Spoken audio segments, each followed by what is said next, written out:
നമസ്കാരം. ശ്രീകൃഷ്ണ കഥാമൃതം ഭാഗം 820 820. ഓം ഗം ഗണപതയേ നമഃ. ഓം സം സരസ്വതേ സ്വാഹ. ഓം ശ്രീ ഗുരുഭ്യോ നമഃ. ഓം ശ്രീ രംഗനാഥ ശർമ്മണേ നമഃ. നാരായണ നാരായണ നാരായണ നാരായണ നാരായണ നാരായണ നാരായണ നാരായണ നാരായണ നാരായണ നാരായണ. ഓം ശ്രീകൃഷ്ണാർപ്പണമസ്തു. ഓം ശ്രീകൃഷ്ണായ പരമാത്മനേ നമഃ. ഓം ശ്രീകൃഷ്ണായ പരബ്രഹ്മണേ നമഃ. ഹരേ രാമ രാമ രാമ ഹരേ ഹരേ, ഹരേ കൃഷ്ണ കൃഷ്ണ കൃഷ്ണ ഹരേ ഹരേ. ഓം ശ്രീ രുക്മിണി സത്യഭാമ സമേത ശ്രീ ഗോപാലകൃഷ്ണസ്വാമിനേ നമഃ. ശ്രീകൃഷ്ണ കഥാമൃതം ഭാഗം 820. ഭഗവാന്റെ ഉപാസനാകാന്ഡം എന്നുള്ള ഭാഗത്ത് 74-ാം സർഗം കലിയുഗ രാജാക്കന്മാർ എന്നുള്ളതാണ് ഇന്നും തുടങ്ങേണ്ടത്. അപ്പോൾ ആസ് യൂഷ്വൽ 73-ാം സർഗത്തിലെ 38 ശ്ലോകമായിരുന്നു. അതിൽ 38-ാമത്തെ ശ്ലോകം പറഞ്ഞിട്ടാണ് കഴിഞ്ഞ എപ്പിസോഡ് നിർത്തിയിട്ടുണ്ടായിരുന്നത്. ഈ മട്ട് പറ്റു മറ്റു പലയിടങ്ങളിലും മുകുന്ദലീലാവതാരചരിതങ്ങൾ മനോഹരങ്ങൾ കേട്ടുള്ളതും തെളിവോടങ്ങനെ പാടിടുന്നോൻ പേർ കേട്ട ഭക്തരുടെ ഭക്തിയിൽ മിന്നിമേവും ഒരു അഷൂറൻസ് നമുക്ക് തന്നിട്ടുണ്ട്.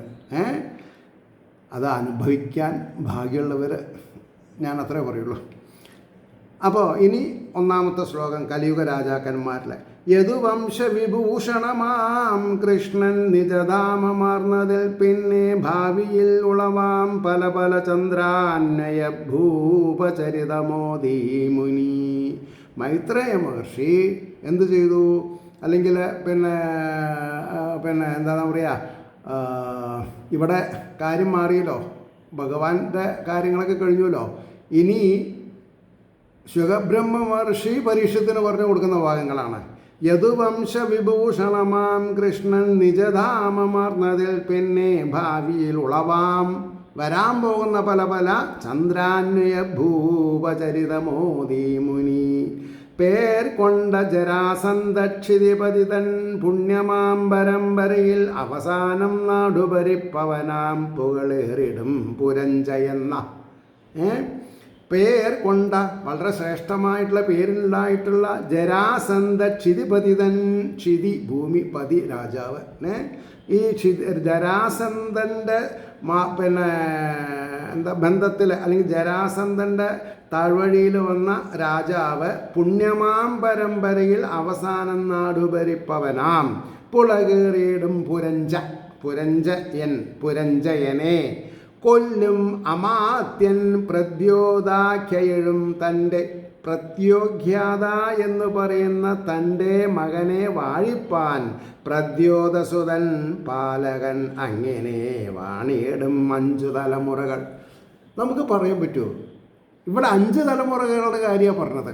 അത് കഴിഞ്ഞിട്ടോ 38 138 കൊല്ലം ശിശുനാഗനാണു പിന്നെ നൃവൻ 360 കൊല്ലം വാഴും ഇവൻ ഈ വണ്ണം വഴിക്കു വഴി 10 ആൾ കൂടിയിട്ടാണ് 138 കൊല്ലം ഭരിക്കാൻ പോണത്.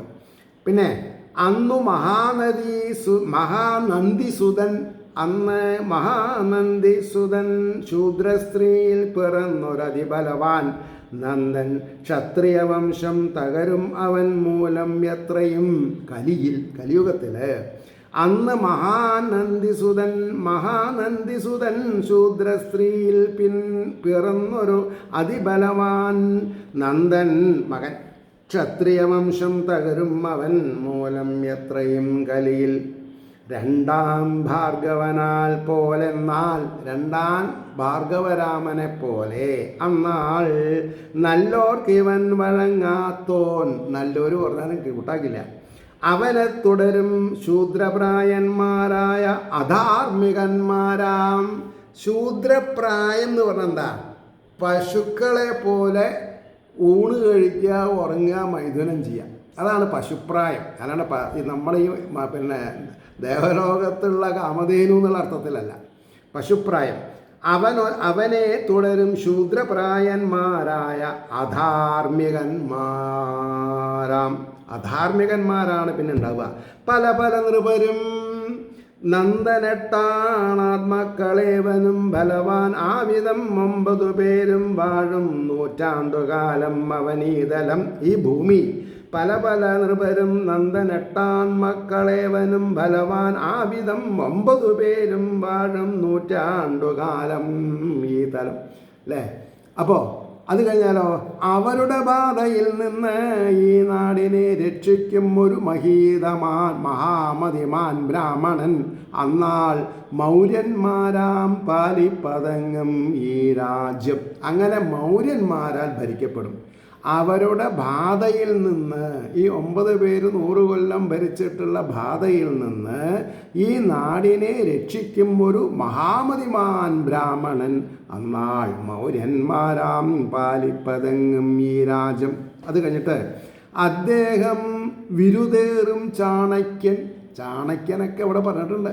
വിരുദേറും ചാണക്യൻ ചന്ദ്രഗുപ്തനാൽ നന്നായി രാജ്യം പാലിപ്പിച്ചിടും. അവനുടെ സുതനാണ് വാരിസാരൻ എന്നു പേരുള്ള ഒരാള് രാജ്യം പാലിപ്പിച്ചിടും. അവനുടെ സുതനാണ് വാരിസാരാഖ്യൻ. അങ്ങനെ 137 കൊല്ലങ്ങൾ 137 കൊല്ലങ്ങൾ മൗര്യരാം 10 ആൾ വാഴും ഒടുക്കം നൃപനെ സേനാപതി കൊന്നു നാടു കയ്യേറും. എല്ലാ സ്ഥലത്തും ഇതുണ്ട്. സേനാപതി രാജാവിനെ കൊന്നിട്ട് രാജാവാകും. അതാണ് അങ്ങനെ 137 കൊല്ലങ്ങൾ മൗര്യരാം 10 ആൾ വാഴും ഒടുക്കം നൃപനെ സേനാപതി കൊന്നു നാടു കയ്യേറും. അവനാം ശുങ്കന്മാരെന്നവരിൽ പുകൾ പൂണ്ട. ശുങ്കന്മാരെ എന്ന് പറയുന്ന വിഭാഗത്തിൽപ്പെട്ടവരെ, പേര് കേട്ടവരെ, അവ പുകൾ പൂണ്ട പുഷ്പമിത്രാഖ്യൻ. അതുമുതൽ 100 ആണ്ടിൽ പരം അവർ വാഴും ശുങ്കരെന്ന 10 ആളുകൾ. ശുങ്കർ എന്ന വിഭാഗത്തിൽ പറ്റുള്ള 10 ആൾക്കാർ രാജ്യം ഭരിക്കും. കണ്ണൻ കൊന്നു ഭരിക്കും. പിന്നീടവർ 4 പേരുകൾ വാണിയിടും. 45ഉം 3ഉം 6 ആണ്ടും 300 ആണ്ടും കുറയാതെ കലയും. അതായത് 345 കൊല്ലം പിന്നെ ഉള്ളത് ആൾക്കാരാണ്. ഒരു ദിനമെന്ന് സുശർമാവെന്നവനെ തൻ ഭടൻ ചതിച്ചൊരുവൻ. സുശർമാവ് എന്ന് പറയുന്ന ആളെ ഒരു ഭടൻ വധിക്കും. അങ്ങനെയൊക്കെ ഇപ്പോൾ ഇന്ത്യയിൽ ഉണ്ടായിട്ടുണ്ട് ഇല്ലേ? അല്ലെങ്കിൽ അടിച്ചിട്ടുണ്ട്. പിന്നെ എന്താ പറയുക, തോക്കിൻ്റെ കട കൊണ്ട് രക്ഷപ്പെട്ടു. അത്രയേ ഉള്ളൂ. ഒരു ദിനം വന്ന് സുശർമാവെന്നവനെ തൻ ഭടൻ ചതിച്ചൊരുവൻ. ആന്ധ്രക്കാരൻ വഷളൻ ബലികുന്ന് ഭരിക്കും ഒട്ടുനാൾ മാത്രം. അവനുടെ സഹജൻ, അവൻ്റെ കൂട്ടുകാരൻ പുതിയൊരു കൃഷ്ണൻ തിരുശാന്തകർണൻ അവനു മകൻ. കൃഷ്ണൻ തിരുശാന്തകർണൻ അവനു മകൻ. അങ്ങനെ 456 ആണ്ടുകൾ 30 ആൾ ഭരിച്ചിടും. ഇടയ്ക്ക് ഇതൊരു ചരിത്രഗ്രന്ഥമാണ്, അതാണ് പറഞ്ഞത്. അല്ലാണ്ട് പാഴ്വസ്തുവല്ല പലവരും വിചാരിക്കണ മാതിരി. ഇടയന്മാരാം 7 ആള് അവഭൃതിപുരിയിങ്കൽ വാണിടും.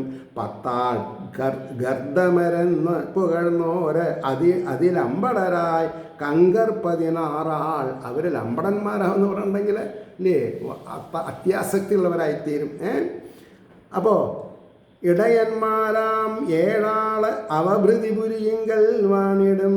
10 ആൾ ഗർദ്ധപരെന്നു പുകഴ്ന്നോരതിലമ്പടാരായ കങ്കൻ 16 ആൾ.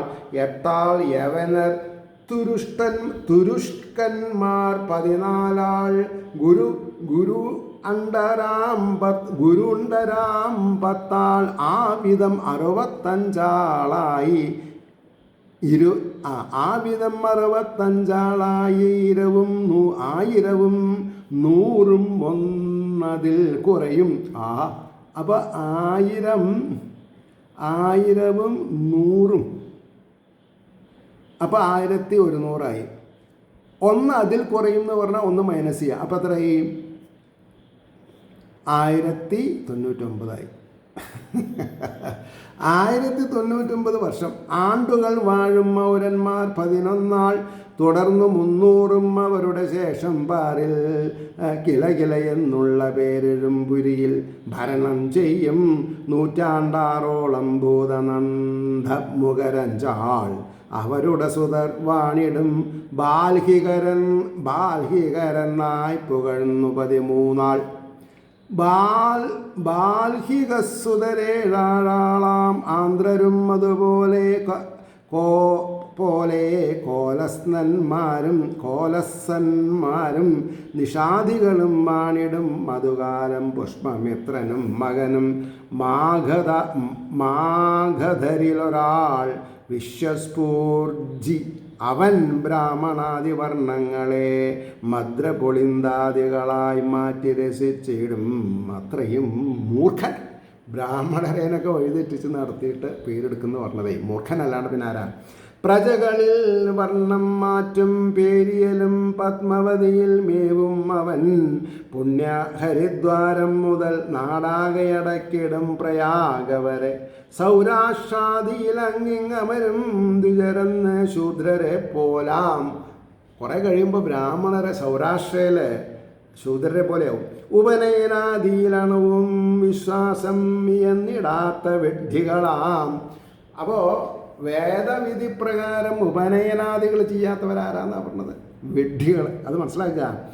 ആവിധം മിയലും ദ്വിജരും മ്ലേച്ഛരും ഒരുപോലെ ശൂദ്രരും ഭരണം ചെയ്യും സിന്ധു നദിക്കര കാശ്മീരം തൊട്ട രാജ്യം ഇവരോർത്താൽ കളവ് ധർമ്മവും മതിയാം ദുരയും തിങ്ങിത്തുളമ്പിടുന്നോരാം കളവ് അധർമ്മവും മതിയാം ദുരയും തെങ്ങി തുളുമ്പിടുന്നോരാം സ്ത്രീകൾ കിടാങ്ങൾ പശുക്കളും അന്തണരും ചാകും ഏറെ എന്നവരാൽ. സ്ത്രീകളെ കിടാങ്ങളെ പശുക്കളെ അന്തണര് ബ്രാഹ്മണരും കുറേ മരിക്കുന്ന പറഞ്ഞത്. പരധന പരതാരങ്ങളിൽ അഭിരുചിയുൾ തിങ്ങിടുന്നു മലിനന്മാരെന്ന് പറഞ്ഞാൽ വസ്ത്രത്തിൽ മലിനം പറ്റിയതല്ല, ശരീരത്തിലല്ല, മനസ്സിലെ മലിനമുള്ളവരാണ് പരധന പരതാരങ്ങൾ. മറ്റുള്ളവൻ്റെ സ്വത്തും മറ്റുള്ളവൻ്റെ പെണ്ണുങ്ങളെയും പിടിക്കുക. അതാണ് പരധന പരതാരങ്ങളിൽ അഭിരുചി ഉൾത്തിങ്ങിടും അമലിനന്മാർ. യാതൊരു സംസ്കാരാചാരങ്ങളും ഇല്ലാതെ രാമരാജ്യത്തിൽ, അയോധ്യയിലായി രാമരാജ്യത്തിൽ, അല്ലെങ്കിൽ രാമൻ ഭരിച്ച ഈ ഭാരതത്തിലെ പരധന പരതാരങ്ങളിൽ അഭിരുചി ഉൾത്തിങ്ങിടും മലിനന്മാർ. യാതൊരു സംസ്കാര ആചാരങ്ങളുമില്ലാതെ രാമരാജ്യത്തിൽ പ്രജകളെ ഭക്ഷിപ്പവരാ. പ്രജകളെ ഭക്ഷിക്കുക എന്ന് പറഞ്ഞാൽ പിന്നെ അവരെ ലൂട്ട് ചെയ്യുക, അത്ര തന്നെ. പ്രജകളെ ഭക്ഷിപ്പവരാം രാജാക്കന്മാർ അതേവിധം ജനവും തമ്മിൽ തല്ലും നൃപരുടെ ശീലാചാരങ്ങൾ അനുകരിച്ചിടും. രാജാക്കന്മാരുടെ പ്രൗഢിയിൽ നടക്കും, ഒന്നുട്ടം കയ്യിലുണ്ടാവൂല. ഇതി ശ്രീകൃഷ്ണകഥാമൃതേ കലികൽമഷനാശനെ ഉപാസനാകാണ്ഡേ ചതുസപ്തതിതമസർഗ സർവത്ര ഗോവിന്ദനാമ സങ്കീർത്തനം ഗോവിന്ദ ഗോവിന്ദ. ഉടനെ നമുക്ക് 75-ാം സർഗത്തിലേക്ക് കടക്കുക. കലിയുഗം, കൽക്കി അവതാരം. കൽക്കി അവതാരവും കലിയുഗവും. ആവിധം അനുദിനമെങ്ങും പാരിൽ അധർമ്മം പലതരം പടരും. സത്യം, സ്നേഹം, വിനയം, ക്ഷമ, ദയ മുമ്പായതൊക്കെയും തകരും. നമ്മൾ സങ്കടപ്പെട്ടിട്ട് യാതൊരു കാര്യമില്ല. ഇപ്പോൾ ഈ കെമിക്കൽ ഗുളികകളോ സ്റ്റാമ്പോ ഒക്കെ ബോധമില്ലാണ്ടാവാൻ നമ്മൾ കാട്ടിക്കൂട്ടുന്നുണ്ടല്ലോ. അതൊക്കെ തന്നെയാണ് പറഞ്ഞത്. സത്യം, സ്നേഹം, വിനയം, ക്ഷമ, ദയ മുമ്പായതൊക്കെയും തകരും. ബലവും ബുദ്ധിയും ഓർമ്മയും ആയുസ്സും മിക്കമർത്യനും കുറയും. ക്ഷമ കുറയും, ബലം കുറയും, ബുദ്ധി കുറയും, ഓർമ്മയുണ്ടാവില്ല, ആയുസ്സും കുറയും. പണമുണ്ടെന്നാൽ അവനുടെ പിന്നാലെ ഗുണങ്ങൾ വന്നുടൻ നിറയും. ശരിയല്ലേ? പണമുണ്ടെങ്കിൽ എല്ലാമായി എന്നൊരു തെറ്റിദ്ധാരണയാണ്. പക്ഷേ അത് അസ്ഥാനത്താണ്. പണം ഉള്ളവന് ശത്രുക്കൾ കൂടും, വിദ്യ ഉള്ളവനോ മിത്രങ്ങൾ കൂടുന്ന. വിദ്യയുള്ളവന് പണം വേണ്ട, അവനെങ്ങനെയും ജീവിക്കും. അവൻ ജീവിക്കുന്നത് മാത്രമല്ല, അവനെല്ലാവരും സ്നേഹിതന്മാരാവും. പണമുള്ളവനോ ചോദിച്ചാൽ കൊടുക്കില്ല, എല്ലാവരും ശത്രുക്കളായിട്ട് മാറും.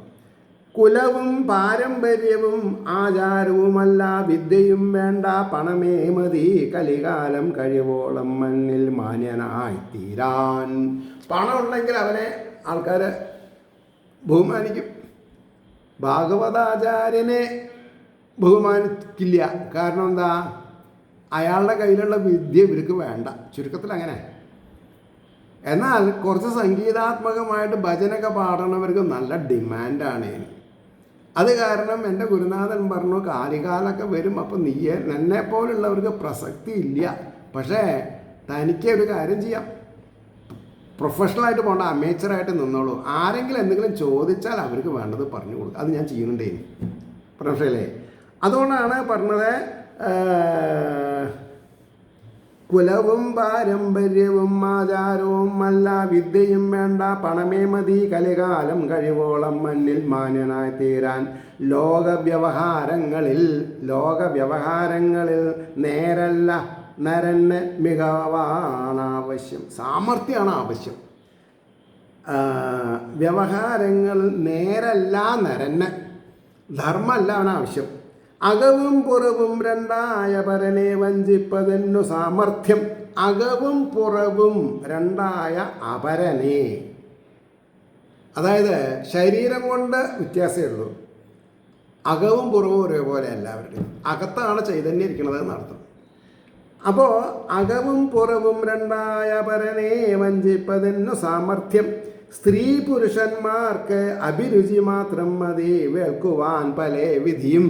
കല്യാണം കഴിക്കാൻ അവർക്ക് തമ്മിൽ ഇഷ്ടമുണ്ടായാൽ മതി, ബാക്കി കാര്യങ്ങളൊന്നും ഒരു പ്രശ്നമല്ല. സ്ത്രീ പുരുഷന്മാർക്ക് അഭിരുചി മാത്രം മതി, വേൾക്കുവാൻ പല വിധിയും. ഗുരുസമ്മതിയും വ്യർത്ഥം, കൈകൊള്ളുക മാത്രമാം അതിൻ കർമ്മം. അതായത് ഗുരുസമ്മതി വേണ്ട. സ്റ്റേജിലിരിക്കുന്ന ആളെ ഹരിശ്രീ കുറിച്ച് കൊടുത്താൽ എന്തായി? ആചാര്യനായി. അപ്പോൾ എനിക്ക് വേണ്ടപ്പെട്ട, അതായത് ഞാൻ എന്നെ ബാലകൃഷ്ണ പിഷാരോടി ആചാര്യനായിട്ടൊരു സ്ഥലത്തേക്ക് അയച്ചു. അപ്പോൾ അദ്ദേഹം ഞാൻ ചോദിച്ചു, ആരാ വായിക്കാൻ? അപ്പോൾ പറഞ്ഞു, പൂജയ്ക്ക് നാം പേടിക്കേണ്ട, എൻ്റെ ഒരു മരുമകൻ തന്നെയാണ്. പിന്നെ വായിക്കാൻ വേറെ 2 സ്ത്രീകളുണ്ട്, അവർ കഴിച്ചു കൂട്ടും, തനിക്ക് പ്രശ്നമൊന്നും വരില്ല പറഞ്ഞു. അതിലൊരു സ്ത്രീ ഇപ്പോൾ അടുത്ത കാലം മരിച്ചു. ഉടനെ വാട്സപ്പിൽ എൻ്റെ പ്രിയ ശിഷ്യ. അപ്പം എല്ലാവരുടെ ഒപ്പം വായിച്ചിട്ടുണ്ടവർ. അപ്പം എങ്ങനെ ഒരാളുടെ ആയിട്ട്? അതായത് ഈ സ്റ്റേജിൽ ഇരുത്തി വായിപ്പിച്ചു എന്ന് പറഞ്ഞുകൊണ്ടായില്ല. ഗുരുകുല വിദ്യാഭ്യാസ പ്രകാരം ശിഷ്യൻ ഗുരുവിനെ ഉപാസിച്ച് കഴിയണം എന്നാക്കിയാൽ അതിൽ ഞാൻ ഭാഗ്യവാനാണ്. അതുകൊണ്ടാണ് ഞാൻ ഈ പറഞ്ഞത്. അപ്പോൾ ബ്രാഹ്മണന് അപ്പോൾ പറഞ്ഞു, സ്ത്രീ പുരുഷന്മാർക്ക് അഭിരുചി മാത്രം മതി, വേൾക്കുവാൻ പല വിധിയും. ഗുരുസമ്മതിയും വ്യർത്ഥം, കൈക്കൊള്ളുക മാത്രമാം അതിൻ കർമ്മം. ബ്രാഹ്മണനായാൽ പോലും ബ്രഹ്മജ്ഞാനേച്ഛയാർ നേടില്ല അണുവും. ഇനി ഞാൻ എന്താ പറയാ, ഇതാരാ എഴുതിയിരുന്നത്? താമരശ്ശേരി കൃഷ്ണൻപട്ടത്. 7-8 വർഷം ഗുരുവായൂരപ്പന് മേൽശാന്തിയായിട്ടുള്ള ആള്. ബ്രാഹ്മണനായാൽ പോലും ബ്രഹ്മജ്ഞാനേശ്ചയാർ നേടില്ല അണുവും. ആത്മവിചാരം ചെയ്യില്ല അന്തണനായും പണത്തിനാം മോഹം. ബ്രാഹ്മണനായാലും കാശുണ്ടാവണം. ശമവും ധമവും അഹിംസയും അപരിഗ്രഹവും ചെവിക്കു പുത്തരിയാം. ശമം എന്നുള്ളത് അടുത്തുകൂടെ പോയിട്ടുണ്ടാവില്ല, ദമം അടുത്തുകൂടെ പോയിട്ടുണ്ടാവില്ല, അഹിംസ അങ്ങനൊന്നും കേട്ടിട്ടേ ഇല്ല. അപരിഗ്രഹം, മറ്റുള്ളവരിൽ നിന്ന് എന്തെങ്കിലും കിട്ടുക എന്നുള്ളത് തന്നെയാണ് സ്വാർത്ഥം. ചെവിക്കു പുത്തരിയാം, പിറവിയിൽ മാത്രം ബ്രാഹ്മണനായാൽ പോരെന്നതോർത്തിടാ പാപം. എന്താ ഇതിൻ്റെ ഒക്കെ ഒരർത്ഥം? പിറവിയിൽ മാത്രം ബ്രാഹ്മണനായാൽ പോരെന്നതോർത്തിടാ പാപം. എപ്പോഴും ബ്രാഹ്മണ്യം നിലനിർത്തണം എന്നാണ് പറഞ്ഞത്. സൽഗുണഗണ സമ്പാദന സൗകര്യം വീമ്പുരച്ചു പാഴാക്കും. അതാണ് സത്രങ്ങളിലാണെങ്കിലും സപ്താഹങ്ങളിലാണെങ്കിലും സത്രങ്ങളിലാണെങ്കിലും ഉത്സവങ്ങളിലാണെങ്കിലും ഏത് കർമ്മത്തിലാണെങ്കിലും സൽഗുണഗണ സമ്പാദനം സൗകര്യം സമ്പാദന സൗകര്യം വീമ്പുരച്ച് പാഴാക്കും മാറിൽ പൂണൂലുണ്ടാം ഉള്ളിൽ പരിശുദ്ധി വിപ്രനില്ലതാം. ഉള്ളിൽ പരിശുദ്ധി ഇല്ലാണ്ട് പൂണൂലുണ്ടായിട്ട് എന്താ കാര്യം എന്നാണ് ചോദിച്ചത്.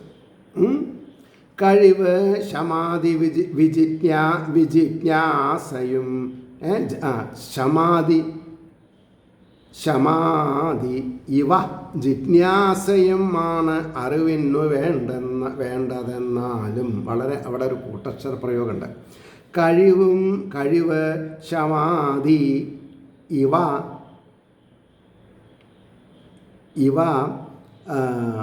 ജിജ്ഞാസയുമാണ് അറിവിനു വേണ്ടതെന്നാലും കലിയിൽ താവഴി മാത്രം. താവഴി അതായത് തന്ത്രം പഠിച്ചിട്ടില്ലെങ്കിലും തന്ത്രിയുടെ മകനായ തന്ത്രി ചെയ്യുന്ന അതാണ് താവഴി ഹെറിഡിറ്ററി വരണത്.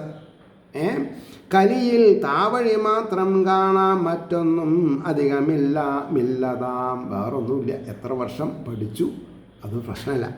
പൂണാലാർന്നാൽ വിപ്രൻ കാവ്യെടുത്താൽ കനത്ത സന്യാസി. കലിയുഗത്തിൽ എനിക്ക് 2 ദിവസം മുമ്പ് ഒരു യൂട്യൂബ് ചങ്ങാതിമാരെല്ലാവരും കൂടിയിട്ട് വധുവിനെ വരൻ്റെ മുറിയിലേക്ക് ആനയിക്കുകയാണ്. അയാൾ വീട്ട് ഡ്രസ്സിലല്ലേ, ഒരു കാവ്യമുണ്ട് ചുറ്റിട്ടായിരിക്കുന്നത്. എന്ന് പറഞ്ഞാൽ ചളിയായ അറിയാൻ പാടില്ല, അത്രയേ ഉള്ളൂ. രാത്രി പക്ഷേ കല്യാണം കഴിഞ്ഞ് സഹശയനം ചെയ്യുമ്പോൾ ഈ കാവ്യമുണ്ട് അശുദ്ധാവുന്നുള്ള ഉറപ്പാണ്. ചാണകത്തിന് തീ പിടിച്ച കൂട്ടത്തിൽ നമ്മുടെ വംശം നശിക്കും. അതാർക്കും അറിയില്ല, അറിയണവർ പറഞ്ഞു കൊടുക്കില്ല. ധൈര്യം വരില്ലേ? ഞാൻ പറയാറുണ്ട്. കാരണം എന്താ, നിങ്ങൾ ഗൾഫിലാണെങ്കിലും അല്ലെങ്കിലും രാത്രി, അതായത് ശീഘ്രസ്ഖലനം മുതലായിട്ടുള്ള ശരീരത്തിൻ്റെ പ്രത്യേകതകളെ മനസ്സിലാക്കി വിവാഹ ജീവിതം ചെയ്യുന്നവരും രാത്രി ശഹശയനം ചെയ്യുമ്പോൾ കാവ്യവസ്ത്രം ഉടുക്കാതെയിരിക്കുക ആണുങ്ങൾ. പെണ്ണുങ്ങളുടെ കാര്യം പിന്നെ ഞാൻ പറയണ്ടല്ലോ. അപ്പോൾ ഇതിനൊക്കെ ഒരു സാമാന്യ ബോധം വേണം. പക്ഷേ കഴിഞ്ഞ ഒരു 10-60 കൊല്ലമായിട്ട് ഒന്നുമില്ല. ആർക്കും എന്ത് വേണമെങ്കിലും ആവാം. പ്രശ്നമില്ലേ?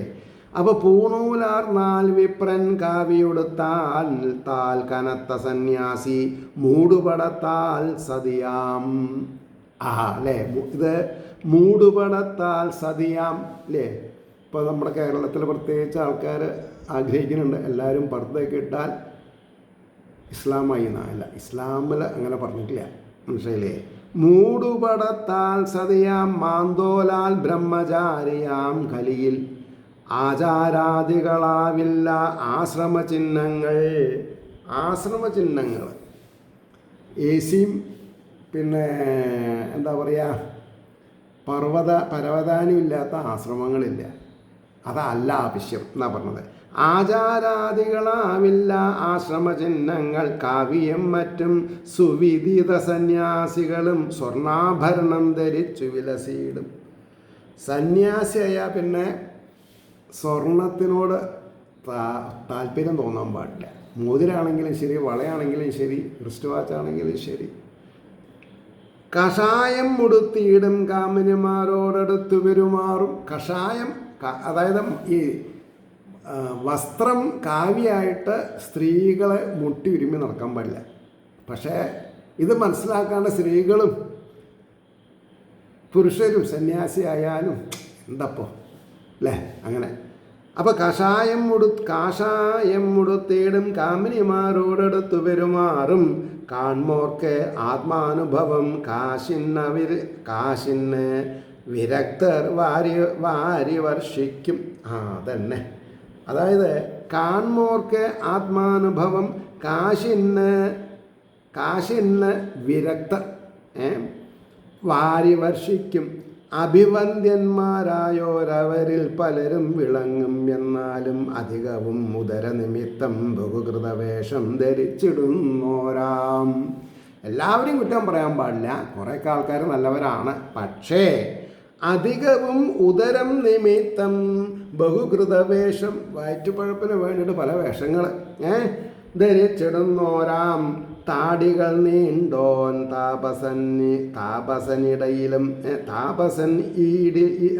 താപസനിടയിലും കർമ്മയോഗി കർഷകനും. മാലകളിടുകിൽ വിശിഷ്ടൻ. മാലയിട്ട് ധരിച്ചാൽ വിശിഷ്ടനായി അല്ലേ. ഈ തുളസിമാലയൊക്കെ ധരിക്കണം എന്നുണ്ടെങ്കിൽ അതിന് ചില പ്രീ കണ്ടീഷൻസ് ഒക്കെ ഉണ്ട്. വിഷ്ണുവിനെ പോലെ ആവണം എന്നൊക്കെയാണ് പറയാം. നാരായണ ജപിക്കാൻ ഒട്ടും മന്ദിക്കരുത്. അപ്പോൾ താടികൾ നീണ്ടോൻ താപസനിടയിലും കർമ്മയോഗി കർഷകനും. മാലകളിടയിൽ വിശിഷ്ടൻ മന്ത്രം ഉറക്കെ ജപിച്ചവൻ മാന്യൻ. ശരിക്കും മന്ത്രം പുറത്ത് കേൾക്കാൻ പാടില്ല എന്ന്, അത് ഉറക്ക ജപിക്കണവനാണ് മാന്യത എന്നാണ്. സതി യതി വിപ്രൻ ഭക്തൻ വിനയികൾ അഞ്ചും വിനിന്ദ്യരായിത്തീരും. സതി എന്ന് പറഞ്ഞിട്ടുണ്ടെങ്കിൽ ഭർത്താവിനോട് ലോജിക് 100% ലോജിക്കായിട്ട് നിൽക്കണവള്. യതി എന്ന് പറഞ്ഞാൽ സന്യാസി ശ്രേഷ്ഠൻ. വിപ്രൻ എന്ന് പറഞ്ഞാൽ വേദങ്ങൾ പഠിച്ചവൻ. ഭക്തൻ എന്ന് പറഞ്ഞാൽ ഈശ്വരന് വേണ്ടി സേവ ചെയ്യുന്നവൻ. വിനയിക അല്ലേ, സിൻസിയറായിരിക്കുക. ഈ അഞ്ചും വിനിന്ദ്യന്മാരായി തീരും, നിന്ദിക്കപ്പെടുന്നതാണ്. മികവതിലിയലുന്നോർകളെ മിക്കവരും കണ്ടറിഞ്ഞിടാ കലിയിൽ. മികവ് അതിൽ അലിയലുന്നോർക്ക് കളെ മിക്കവരും കണ്ടറിഞ്ഞിടാ കലിയിൽ. കളവും കടുപ്പം പരജന പരിഹാസവും മാർന്നവൻ മഹാവാഗ്മി. ഇപ്പോൾ കലികാലത്ത് പ്രശസ്തനാവണമെങ്കിൽ എന്ത് വേണം? കളവ്, കടുപ്പം, പരജന പരിഹാസം, മറ്റുള്ളവരെ പരിഹസിക്കുക. പരിഹാസവും മാർന്നവൻ മഹാവാഗ്മി. പുതുമകളെങ്ങും മുറക്കെ പറവോൻ പുകൾ കൊണ്ട പരമവിജ്ഞാനി. പരമവിജ്ഞാനി എന്നുള്ള പേരെപ്പോഴാണ് കിട്ടുക? പുതുമകളെങ്ങും മുറക്കെ പറവോൻ പുകൾ പൂണ്ട പരമവിജ്ഞാനി. പല പല പത്രം വായിപ്പവനാം പേർ കൊണ്ട പണ്ഡിതൻ പാരിൽ. ഒരു 3-4 ന്യൂസ് പേപ്പർ വരുത്തി അതിൻ്റെ ഹെഡിങ്ങൊക്കെ വായിച്ച് പഠിച്ചാൽ പല പല പത്രം വായിപ്പവനാം പേർ കൊണ്ട പണ്ഡിതൻ പാരിൽ. കലിയിൽ വിശിഷ്ട വയോധികരലിവാർന്നുര ചെയ്വതവഗണിച്ചിടും. കലികാലത്തിൽ വയോവൃദ്ധന്മാരുടെ അഭിപ്രായങ്ങൾക്ക് വിലയുണ്ടാവില്ല. കല്യാണം നടത്തണതും പിറന്നാൾ ലീഡർഷിപ്പും കള്ളും മദ്യവും മാംസവും ഇല്ലാണ്ടില്ല. അപ്പോൾ അതൊക്കെ തന്നെ കുഴപ്പം. വലിയ പ്രായമായിട്ടുള്ളവരെന്താ പറഞ്ഞതെന്ന് കേൾക്കില്ല. കലിയിൽ വിശിഷ്ട വയോധികരില്ലലിവാർന്നുര ചെയ്വതഗണിച്ചിടും. പ്രായമായിട്ടുള്ളവർ പറഞ്ഞതൊക്കെ അവഗണിക്കുന്ന പറഞ്ഞത്. അതുമല്ല ഉപദേശിച്ചിടും അവരോട് ഔദധ്യമാർന്ന യുവലോകം. യുവാക്കള് അതായത് സീനിയേഴ്സിനെ ഉപദേശിക്കും. നിങ്ങളെ ഞങ്ങളുടെ കുട്ടികളുടെ കാര്യത്തിൽ ഇടപെടണ്ട കേട്ടോ, ഉള്ള മാനം കളയണ്ട എന്നൊക്കെ പറയവരെ. അതാണ്. അതുമല്ല ഉപദേശിച്ചിടും അവരോട് ഔദധ്യമാർന്ന യുവലോകം. പാരിൽ അവർക്കും സുഖമാം പാതക ഭയമെന്നുള്ളതിൽ അതായത് പാരിലവർക്കും സുഖമാം പാതക ഭയം എന്നതുള്ളിൽ ഇല്ലതാം. അതായത് പാതക ഭയം, പരാജയ ഭീതി ഇല്ല ആൾക്കാർക്ക്. അങ്ങനെയാണ്. പലരും ഉൾത്തിങ്ങിടിന ചവറുകൾ നീക്കാതെ യുക്തി വർഷിക്കലും. ചണ്ടി അല്ലെങ്കിൽ മലിന വസ്തുക്കളെ കൂട്ടിവെക്കുക എന്നല്ലാണ്ട് ആരും അതിനെ ശുദ്ധീകരിക്കാൻ ശ്രമിക്കില്ല. പലരും മുൾത്തിങ്ങി ഇടുന്ന ചവറുകൾ നീക്കാതെയും യുക്തി വർഷിക്കും. എളിയോൻമെയിൽ മഹാനോട് ചോദിക്കും ചോരയല്ലീ രണ്ടാൾക്കും. എളിയോൻ വലിയവരോട് ചോദിക്കും, എന്താ നമ്മൾ തമ്മിൽ വ്യത്യാസം? രണ്ടാളും ചോര നിറം ചുവപ്പല്ലാണ്. എന്താ ചെയ്യുക? ചോദിക്കും ചോരയല്ലീ രണ്ടാൾക്കും മുക്തി വിചാരം മാന്യം. മുക്തിയെ പറ്റി വിചാരിക്കില്ല. ധർമാർത്ഥ കാമങ്ങളിൽ മുഴുകി നടക്കുക അവർ. മുക്തി വിചാരം മാന്യം ഭുക്തിയിൽ മികവേറ്റലാണ് നൈപുണ്യം. അതായത് വാരി വലിച്ച് ആഹാരം കഴിക്കുക. ലൗകികമാണ് പ്രധാനം, ആധ്യാത്മിക ഇല്ല. ഉണ്ടും ഉറങ്ങിയും അങ്ങനെ ജീവിപ്പതു തന്നെ ജന്മസാഫല്യം എന്ന് കരുതുന്ന, ഉണ്ടും ഉറങ്ങിയും ജീവിക്കലാണ് ജീവിതം എന്ന് ആൾക്കാരെ തെറ്റിദ്ധരിക്കും. മറ്റേ മോക്ഷത്തിന് വേണ്ടി പരിശ്രമിക്കില്ല. അങ്ങനെ ഇരിക്കുന്ന ശ്രീഹരി എല്ലാവർക്കും വേണ്ടത്ര ബുദ്ധിയും ശക്തിയും തരട്ടെ എന്ന് പ്രാർത്ഥിക്കാം. നമ്മുടെ ഓരോരുത്തരുടെയും പ്രാർത്ഥന ലോകാസമസ്ത സുഖിനോ ഭവന്തു ആയിരിക്കട്ടെ എന്ന് സ്മരിച്ചുകൊണ്ട് വാക്കുകൾ ഉപസംഹരിക്കുന്നു. നമസ്കാരം. നാളെ കാണാം.